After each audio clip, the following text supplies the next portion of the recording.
The boxes hit the floor of my childhood bedroom with a deliberate thump. My brother Marcus stood in the doorway, his wife Vanessa smirking behind him as he turned to face me. "You can move your stuff out by tonight," he said, not even looking at me. "We need this room for the baby's nursery. You've had plenty of time to figure out your life, Rebecca. Stop being so useless." Useless. The word hung in the air like smoke. I watched him carry another box inside, laughing with Vanessa about paint colors and cribs. They walked past me like I was furniture. Like I didn't exist. Like the 3 years I'd spent caring for our parents in this house meant absolutely nothing. I stood frozen in the hallway, my hands trembling. This wasn't a sudden decision. The boxes were labeled. The moving truck was scheduled. He'd planned this entire takeover without saying a single word to me. My name is Rebecca Torres. I'm 34 years old, from Austin, Texas, and if you're watching this, please subscribe to my channel for more fascinating stories like this one. Because what happened next changed everything. I looked at Marcus unpacking in my room, and something cold settled in my chest. He thought he'd won. He had no idea what was coming. I couldn't sleep that night. I lay on the couch downstairs, staring at the ceiling, replaying the past 3 years in my mind like a movie I'd watched too many times. I'd moved back home when Mom's dementia got bad. Dad's heart condition meant he couldn't handle her alone. Marcus lived 2 hours away with his perfect job and his perfect life. He visited maybe twice a year, staying just long enough to comment on how tired Dad looked. "You're so good at this caregiving thing," he'd say, like it was a compliment. Like I'd chosen it as a hobby instead of a responsibility that fell on me because he refused to help. I fed Mom when she forgot how to use a spoon. I changed Dad's medications 3 times a day. I gave up my apartment, my job, my relationship, everything.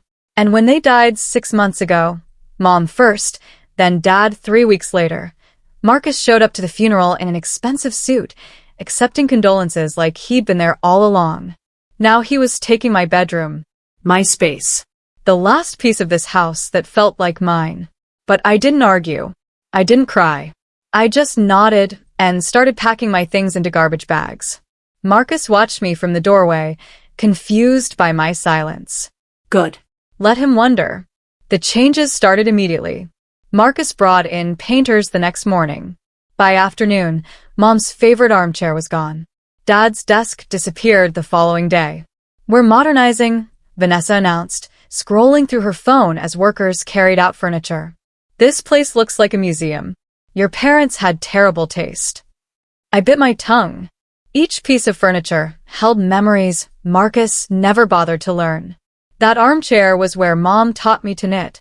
Dad's desk was where he helped me with homework every night for 12 years. Marcus told everyone he was handling everything now. At Dad's lawyer's office, he'd positioned himself at the head of the table like he owned the place. Relatives called to congratulate him on being so responsible. "Marcus is really stepping up," my aunt said on the phone. "Your parents would be proud." I wanted to scream that I'd been the one stepping up for 3 years while Marcus sent birthday cards twice and called them family obligations. But I stayed quiet. I helped pack boxes. I watched him sort through Dad's filing cabinet, tossing papers into trash bags. Then I noticed something. Dad's metal lockbox was missing. The one he kept in his closet. Marcus claimed he'd never seen it. I didn't believe him. I found it 3 days later, while Marcus and Vanessa were out shopping for nursery furniture. The lockbox sat in the garage, buried under paint cans. My hands shook as I opened it. Inside were property deeds, insurance policies, and birth certificates. Normal estate documents. But underneath everything else, tucked into a side pocket, was a cream-colored envelope with my name written in Mom's careful handwriting. Rebecca. Not Rebecca and Marcus. Just my name. The envelope was sealed, the paper slightly yellowed at the edges. I turned it over, checking for a date. Nothing. Just my name in Mom's handwriting, the letters slightly shaky, like she'd written it near the end. I sat on the garage floor, the envelope trembling in my hands. Part of me wanted to tear it open immediately. Another part was terrified of what it might say. Why had this been hidden? Why hadn't Dad given it to me after Mom died? Why was it buried in a lockbox Marcus tried to make disappear? I looked toward the house, where Marcus had claimed my bedroom, sold my parents' furniture, and erased 3 years of my sacrifice with a few cruel words. Then I carefully opened the envelope. Mom's handwriting filled 3 pages, dated 2 weeks before she died. My vision blurred reading the first paragraph. My dearest Rebecca, if you're reading this, it means we're both gone, and I pray your father followed our plan. We watched you sacrifice everything for us, and we watched Marcus take credit for compassion he never showed. This letter is our apology and our protection. She explained how she and Dad had watched the family dynamics for years. How they noticed Marcus only called when he needed something. How they saw me give up my life without complaint while Marcus built his career on the assumption someone else would handle the hard parts. We knew there would be conflict after we died, she wrote. Marcus has always believed he deserves more because he's the oldest son. But deserving something and earning something are different things. The second page outlines specific decisions they'd made about the house, about their savings, about legal protections they'd put in place without telling anyone. We couldn't address this while alive without tearing the family apart. So we built safeguards into our estate that only activate after we're gone. The final page included instructions, names of lawyers, document numbers, steps I needed to follow. I read it 3 times, my heart pounding harder with each word. Everything Marcus assumed about inheritance was wrong. I followed Mom's instructions exactly. First, I made copies of the letter and stored them in 3 different locations. Then I called the lawyer, whose name Mom had written in careful block letters at the bottom of page 2. Theodore Walsh answered on the 3rd ring. I wondered when you'd call, he said quietly. Your mother told me you'd find the letter eventually. We met at his office 2 days later. I brought the letter, the lockbox documents, and 3 years of caregiving records I'd kept without knowing why, medical appointments, medication logs, grocery receipts, repair bills I'd paid from my savings when Dad's pension ran short. Mr. Walsh reviewed everything with careful attention, occasionally nodding. Your parents were thorough, he said. They anticipated exactly this scenario. He explained the legal framework Mom and Dad had created. It was complex, deliberate, and completely binding. Marcus had made assumptions based on tradition and birth order. He'd never bothered to read the actual documents. Your brother has been operating under a fundamental misunderstanding, Mr. Walsh said. But I need to ask, do you want to proceed with this? Once we activate these provisions, there's no going back. I thought about Marcus calling me useless. About him erasing Mom and Dad's memories like they were inconvenient. About 3 years of my life, he dismissed with a laugh. Yes, I said. I want to proceed. I moved out a week later, renting a small apartment across town. Marcus helped me load boxes into my car, making jokes about me finally growing up and starting over at my age. Maybe this will be good for you, he said, his voice dripping with condescension. Force you to be independent for once. Independent. As if I hadn't been the one managing an entire household while he sent occasional checks and called it helping. Vanessa filmed the moving process for social media. New beginnings, she captioned it, with emojis of houses and babies. The comments praised Marcus for letting me stay as long as he had. I loaded the last box into my car and drove away without looking back. In my rearview mirror, I saw Marcus standing in the driveway, hands on his hips, victorious. He thought I'd given up. He thought moving out meant I'd accepted defeat. What he didn't know was that leaving was strategic. Mr. Walsh had advised me to establish separate residence before we proceeded. It demonstrates you're not acting out of desperation, he'd said. It shows you have options. At my new apartment, I unpacked slowly, carefully. On my desk, I placed Mom's letter in a frame. Every word she wrote was now part of the legal record. Every instruction she left was about to become real. Mr. Walsh called 3 weeks later. The review is complete, he said. Everything your parents established is valid and enforceable. Are you ready to move forward? I sat in my small apartment, looking at the framed letter. What exactly happens next? I file the proper documents with the court. Your brother receives notification of certain conditions he's violated. The estate is restructured according to your parents' actual wishes, not his assumptions. Will there be a hearing? Possibly. Depends on whether he contests. But Rebecca, the law is entirely on your side here. Your parents created an ironclad framework. I thought about the 3 years I'd spent caring for them. The nights I stayed awake listening to Mom's breathing, terrified she'd stop. The mornings I helped Dad shower because his hands shook too badly to manage alone. Marcus had visited 6 times in 3 years. 6 times in 36 months. He'd stayed for a weekend, taken family photos for his social media, then driven home to his comfortable life while I dealt with the reality. File the documents, I said.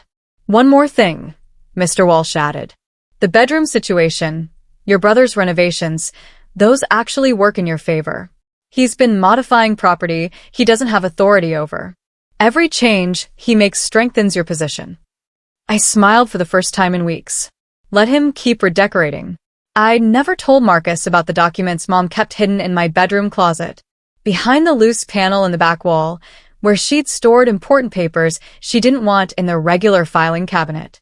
She'd shown me that hiding spot years ago, when I was 16. Sometimes, she'd said quietly, you need a place to keep things safe from people who might not understand their importance. I hadn't thought about it in years. But after reading her letter, I realized why she'd chosen that specific room. Why she'd taught me about that hiding spot. Why she'd written those instructions. Marcus had claimed my bedroom strategically, or so he thought. He wanted the biggest room for the nursery. He wanted to establish dominance. He wanted to make a statement about who controlled the house. What he didn't realize was that by moving into that room, he'd position himself directly on top of evidence that contradicted everything he believed about inheritance. The loose panel was still there. I'd checked before moving out, pretending to search for old photos. The documents were gone. I'd removed them weeks ago, but Marcus didn't know that.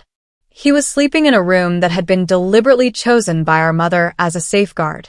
Every night he spent there, he was unknowingly closer to the truth. Marcus's confidence grew louder by the week. He announced major renovations at Sunday dinner with extended family.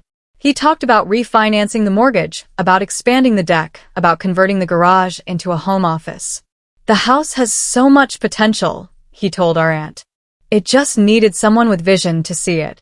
I sat quietly at the end of the table, pushing food around my plate. No one asked my opinion. No one mentioned the 3 years I'd lived there, maintaining everything while Marcus built his vision elsewhere. Rebecca gave up. I heard him tell his friend on the phone later. She finally accepted that I'm better at handling these responsibilities. Some people just aren't cut out for ownership. He filed paperwork to refinance, called contractors for estimates, opened new credit cards in preparation for renovations. Every document he submitted required verification of ownership and authority. Every contractor he hired needed proof of legal decision-making power. That's when the question started. A bank representative called requesting clarification on certain estate documents. Marcus laughed it off, assuring them it was a simple administrative error. Just bureaucracy, he told Vanessa. Nothing to worry about. But I saw the slight panic in his eyes when he hung up the phone. The tiny crack in his confidence. He called me that night. Did you file something with the estate? Some kind of claim? No, I said honestly. I hadn't filed anything. Mr. Walsh had. The official letter arrived on a Tuesday morning. I wasn't there to see Marcus open it, but Vanessa called me an hour later, her voice sharp with accusation. What did you do? She demanded. Marcus got some letter from a law office saying there are issues with the estate settlement. This is ridiculous, Rebecca. You can't just contest things because you're jealous. I stayed calm. I haven't contested anything. I just made sure the correct information was filed. What does that mean? It means there were some misunderstandings about Dad's will.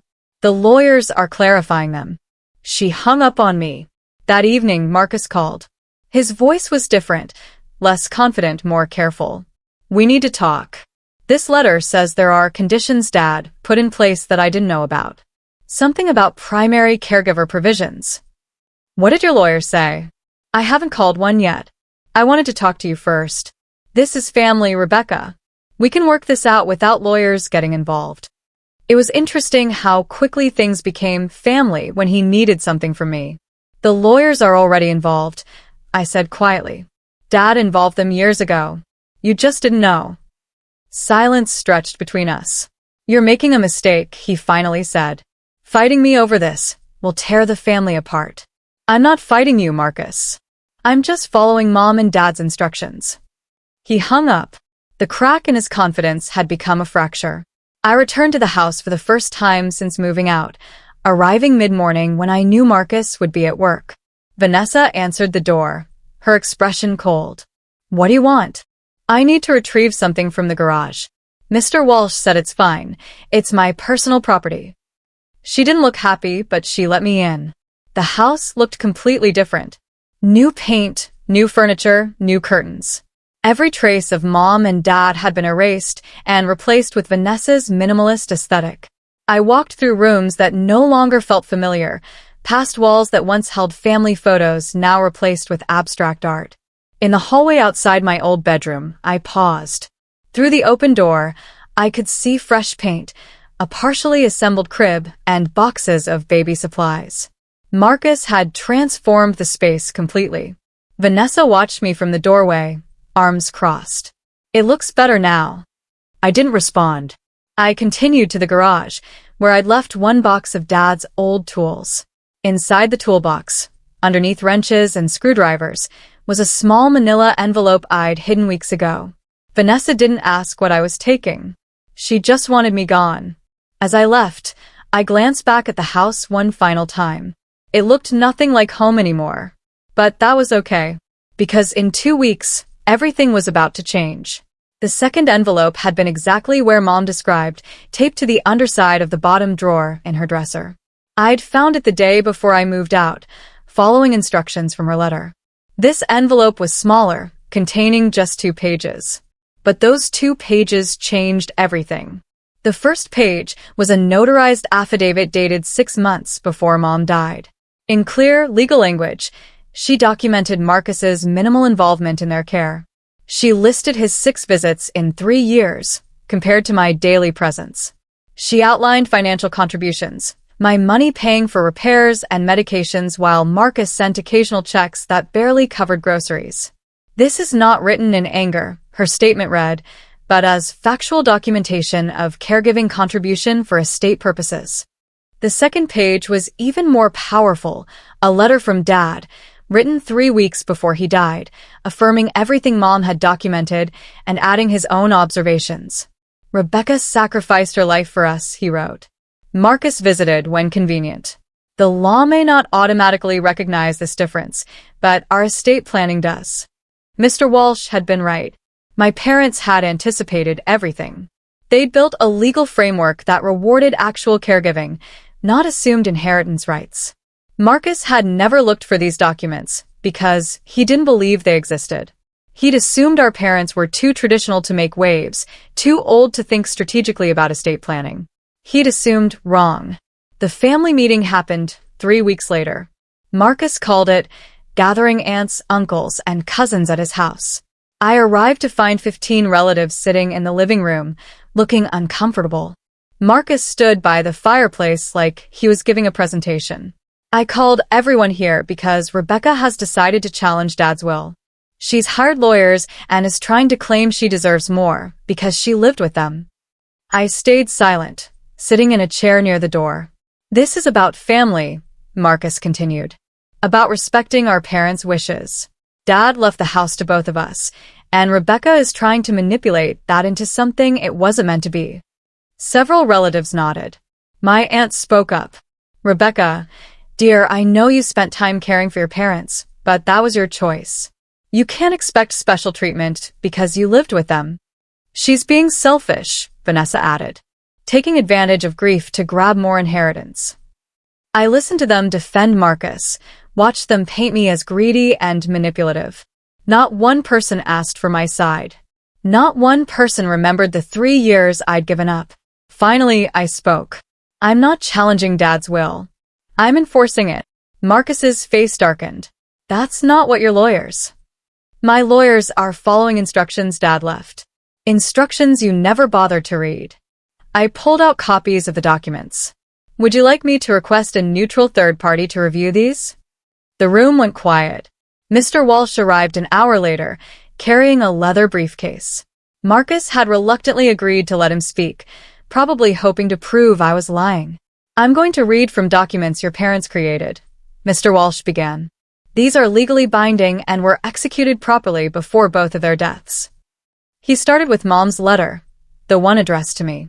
Reading it aloud in that quiet living room, with 15 relatives listening, was different than reading it alone. Mom's words carried weight. Her observations about Marcus's absence weren't angry or vengeful. They were simply true. Marcus visited 6 times in 3 years. Rebecca lived with us full-time, managing medications, doctor's appointments, household maintenance, and personal care. These are facts, not accusations. I watched Marcus's face as Mr. Walsh read. He'd gone pale, realizing for the first time that our parents had been paying attention. Then Mr. Walsh read Dad's letter, the one that affirmed everything Mom wrote and added his own perspective. I'm proud of Marcus's professional success, Dad had written. But success in business doesn't automatically translate to family responsibility.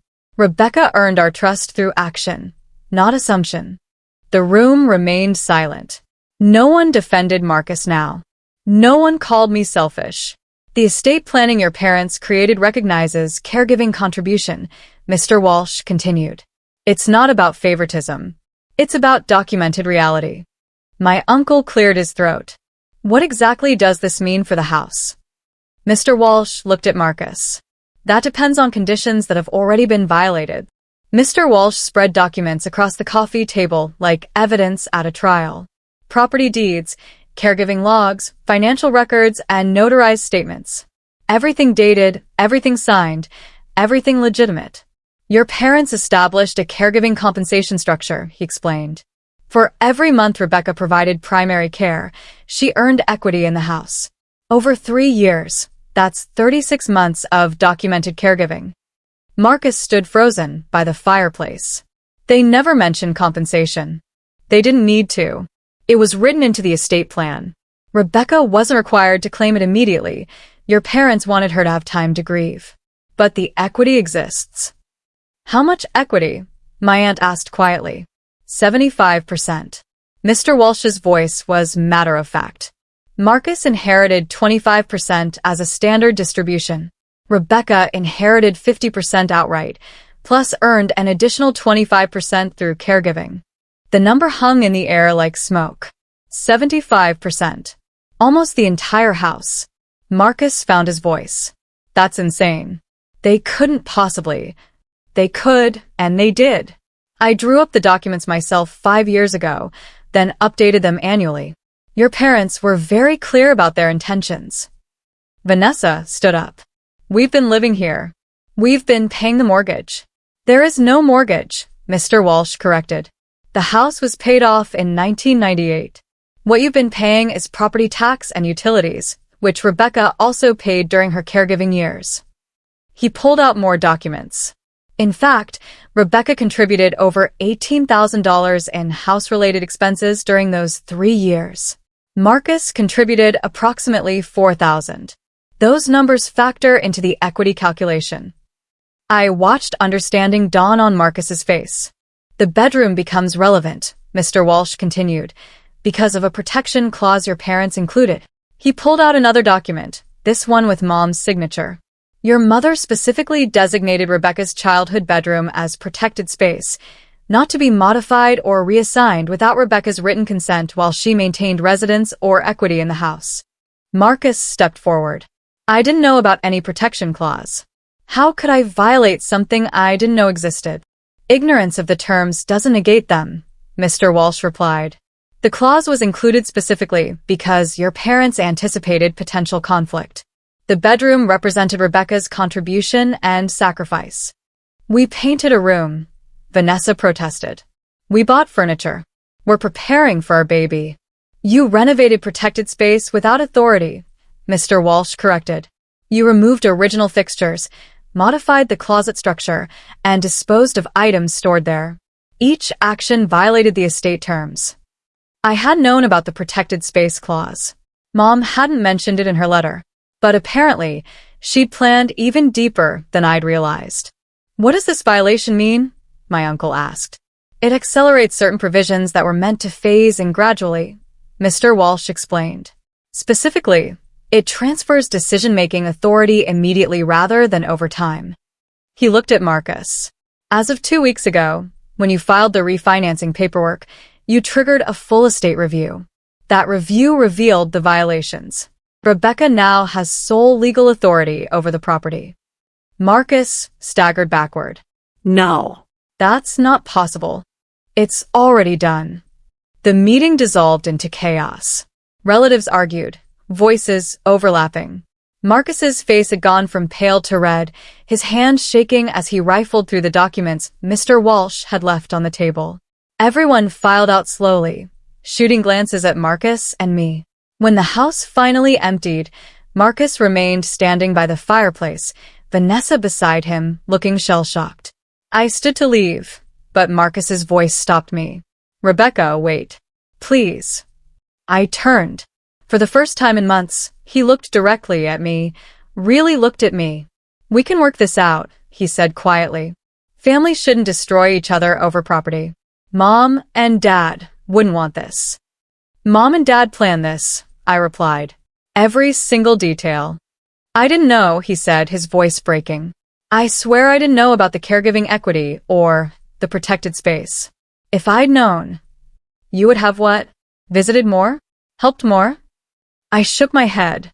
You had 3 years to step up, Marcus. Mom's dementia didn't happen overnight. Dad's heart condition was diagnosed 2 years before he died. You knew they needed help. I had a job, a life. I couldn't just drop everything. Neither could I, but I did anyway. He moved toward me, desperate now. What do you want? To kick us out? To take everything? There has to be a compromise. Vanessa grabbed his arm. Don't beg her. She's manipulating you. I looked at them both. I'm not manipulating anyone. I'm accepting what Mom and Dad left me. What they believed I'd earned. Please, Marcus whispered. We're about to have a baby. We've put money into this house. Where are we supposed to go? For a moment, I saw the brother I'd grown up with. The boy who'd taught me to ride a bike. Who'd protected me from bullies in middle school. Then I remembered him calling me useless. Erasing our parents' memories. Dismissing 3 years of my sacrifice with a laugh. I'll give you 60 days, I said. Find somewhere else to live. The official court order arrived 3 weeks later. Clean, legal, binding. The house was mine. Marcus's 25% equity would be paid out gradually, but he had no decision-making authority. No right to live there. No control. Mr. Walsh called to confirm everything was finalized. Your parents built something remarkably thorough, he said. I've been practicing estate law for 30 years, and I've never seen planning this protective. They knew Marcus, I said quietly. They knew exactly what would happen. They knew, and they protected you from it. The court order included specifics. Marcus had 60 days to vacate. Any property he'd purchased specifically for the house, furniture, appliances, renovations, became part of the property. He could remove personal items, but structural changes remained. He appealed, of course. His lawyer filed motions arguing that caregiving equity was unconventional, that my parents couldn't have been sound of mind, that the whole arrangement violated standard inheritance law. Every motion was denied. The judge's final ruling was brief and pointed. The deceased executed proper estate planning with sound legal counsel. The caregiving equity structure is unusual, but entirely legal. The son's ignorance of these terms does not invalidate them. Marcus had 60 days. The countdown started immediately. I received a formal letter from the court, followed by a copy sent to Marcus. His appeal period ended. The decision was permanent. I drove by the house one evening and saw moving boxes on the porch. A U-Haul truck sat in the driveway. Through the window, I could see Marcus and Vanessa packing. I didn't stop. I just drove past, feeling nothing but quiet certainty. The family reactions shifted slowly, like watching tide change. Relatives who defended Marcus at the meeting started calling me, their voices careful and apologetic. "We didn't know the full situation," my aunt said. "We thought you were just being difficult. We didn't realize how much you'd done." Some apologized. Others stayed silent, but stopped defending Marcus. The family chat that had once praised his responsibility went quiet.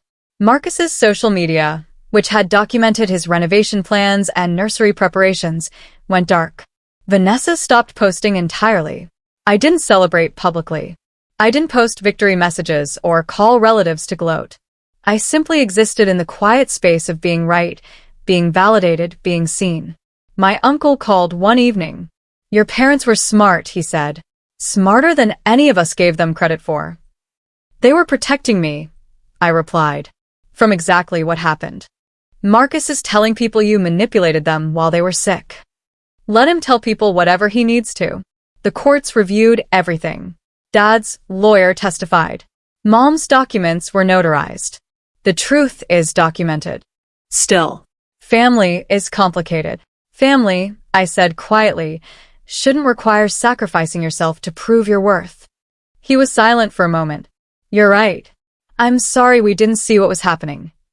The praise Marcus had relied on, the automatic assumption that he was responsible and capable, evaporated. People started asking questions. Started remembering the 3 years I'd been invisible while caring for our parents. Started realizing that being the oldest son didn't automatically make him the best son. Moving day arrived on a cold Tuesday morning. I drove to the house at noon, after Marcus and Vanessa had already left. The U-Haul was gone. The driveway was empty. The house sat quiet and still. I used my key, the one I'd never returned, and stepped inside. The changes Marcus had made were still visible. Fresh paint. Updated light fixtures. The living room furniture was gone, leaving rectangular shadows on the hardwood where pieces had sat. I walked upstairs slowly. The hallway felt different, without family photos. Wider somehow. Emptier. My old bedroom door stood open. I paused at the threshold, remembering the moment Marcus had first claimed this space. The boxes hitting the floor. His wife's smirk. The word, useless, hanging in the air. Now the room was empty. The crib was gone. The fresh paint remained, pale yellow, chosen for a nursery that would never exist here. The closet door hung open, revealing the space where Mom had hidden her documents behind that loose panel. I stepped inside, running my hand along the wall. This room had been my sanctuary growing up. The place I'd retreated to after hard days at school. Where I'd studied for exams and dreamed about my future. Then it became storage after I moved out for college. Then it became mine again when I returned to care for Mom and Dad. And now? Now it was just a room. Empty. Waiting. I stood there for several minutes, then quietly closed the door behind me. I wasn't ready to move back in. Not yet. Maybe not ever. The house was mine legally, but it didn't feel like home anymore. The final instruction in Mom's letter came at the very end, in a paragraph I'd read a dozen times without fully understanding. "This isn't about revenge, sweetheart. It's about ensuring your independence. The house is security, but don't let it become a prison. Your father and I want you to build your own life, not maintain a museum of ours." She'd included a specific provision I hadn't activated yet. If I chose not to live in the house, I could rent it out or sell it. The equity was mine to use however I wanted, for education, for travel, for starting over. "You gave us 3 years," she wrote. "Now take back your future." I sat in my small apartment, Mom's letter on my desk, and finally understood what she'd been telling me. The house wasn't the prize. The recognition was. The validation. The proof that my sacrifice had meaning. But I didn't have to live there to honor that. I called Mr. Walsh the next morning. "I want to sell the house." He was quiet for a moment. "You're sure?" "I'm sure. Mom said it was about independence, not inheritance. I don't need to live in that house to know my worth. Your brother's equity complicates the sale, but it's manageable. He'll get his percentage, minus legal fees and the caregiving compensation clause." "How much will that leave him?" "About $30,000. From a house worth $400,000. It seemed fitting somehow. Marcus got exactly what he'd earned, which was very little. 3 months later, the house sold. I paid off my debts, put money into savings, and used the rest to start the business I'd dreamed about before becoming a full-time caregiver. Mom had given me more than a house. She'd given me permission to live again. Marcus called 6 months after the house sold. I almost didn't answer, but curiosity made me pick up. Rebecca. His voice sounded tired. I need to talk to you. About what? Vanessa left me. She said I'd promised her a life I couldn't deliver. The apartment we're renting is small. The baby cries constantly. Everything fell apart. I waited, saying nothing. I'm not asking for money, he said quickly. I wanted you to know I understand now. What you did for Mom and Dad. How hard it was. I didn't see it before, but I see it now. What changed? Being responsible for someone who depends on you completely. Someone who can't tell you what they need, who wakes up terrified, who requires constant attention. I'm doing it with a baby, and I'm barely managing. You did it with 2 dying parents for 3 years. His voice cracked. I called you useless. I took your room. I erased everything you'd done. And you had every right to destroy me, but you didn't. You just took what was yours and walked away. I thought about hanging up, about letting him sit with his regret without giving him absolution. But Mom's letter had taught me something. This wasn't about revenge. It was about truth. I accept your apology, I said quietly. But Marcus, understanding now doesn't erase what you did. It doesn't give you back what you lost. I know. Do you need help? The question surprised us both. I helped Marcus, but on completely different terms than before. No blank checks. No sacrificing my own stability. No erasing myself to make his life easier. I connected him with a family counselor who specialized in parenting transitions. I sent him information about financial planning resources. I occasionally agreed to meet for coffee, where we talked like adults instead of defaulting to old family dynamics. But I maintained strict boundaries. When he asked for money, I said no. When he suggested I'd owe him for maintaining family relationships, I corrected him immediately. I don't owe you anything, I said during one of those coffee meetings. Not my time, not my money, not my emotional labor. What I give you is a choice, not an obligation. He struggled with that at first. Years of being the oldest, of assuming authority, had made him expect automatic deference. But slowly he adjusted. He stopped assuming, started asking, began treating me like an equal instead of a resource. The power dynamic had permanently shifted. I was no longer his backup plan, his safety net, his invisible support system. I was his sister, but a sister who'd learned her value and refused to discount it. Our relationship would never be what it was before. Too much had happened. Too much had been said. But it became something different, something more honest. Marcus learned to manage his own crises, to build his own support systems, to stop expecting other people to sacrifice their lives for his convenience. And I learned that helping people didn't require destroying myself in the process.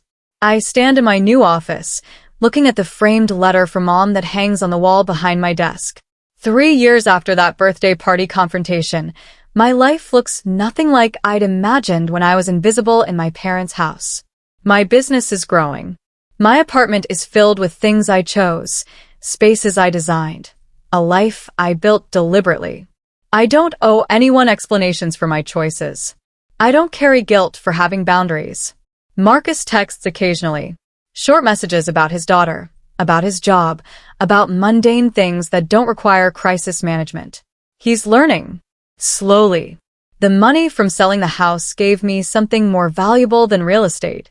It gave me the freedom to choose my life instead of accepting whatever others decided I deserved. People sometimes ask if I regret not fighting harder during those 3 caregiving years. If I wish I'd confronted Marcus sooner, demanded recognition, refused to be invisible. But I understand now what Mom was teaching me. Being underestimated protected me. Staying quiet let everyone reveal exactly who they were. And when the moment came, when Marcus tried to erase me completely, I had documentation of every truth he denied. I was never useless. I was simply the one my parents trusted most. The door Marcus slammed in my face. The bedroom he claimed so arrogantly no longer matters. He thought taking that room proved his dominance. He didn't realize it put him exactly where Mom had planned all along, right on top of evidence that would cost him everything. I look at Mom's handwriting, perfectly preserved behind glass, and I finally understand her final gift. She didn't just leave me a house.